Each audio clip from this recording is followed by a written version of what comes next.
Hello అందరికీ! ఆంధ్ర స్టైల్‌లో చిన్నపిల్లలతో సహా ఇష్టపడే టమాటా మిరియాల రసం ఎలా తయారు చేసుకోవాలో ఈ వీడియోలో చూసేద్దాం. ముందుగా ఒక టొమాటోని తీసుకొని ఒక ప్యూరీలాగా చేసుకొని ఒక గిన్నెలో వేసుకోవాలి.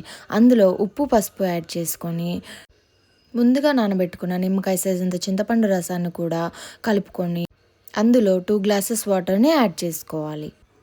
తరువాత మిక్సీ గిన్నె తీసుకొని అందులో జీలకర్ర, ధనియాల పొడి, కందిపప్పు, మిరియాలు,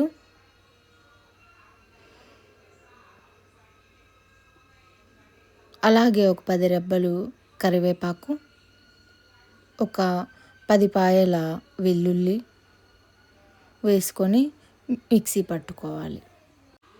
మనం ముందుగా మరిగించుకుంటున్న రసంలోకి ఈ మిశ్రమాన్ని వేసుకోవాలి. వేసుకొని బాగా కలుపుకోవాలి. కలుపుకున్న తర్వాత తాలింపు వేసుకోవాలి. తాలింపులోకి ఆవాలు, జీలకర్ర, కరివేపాకు అలాగే ఒక ఎండుమిరపకాయ తుంచుకొని వేసుకోవాలి. అంతే, గుమగుమలాడే టొమాటో మిరియాల రసం ready. Thank you for watching. Don't forget to subscribe.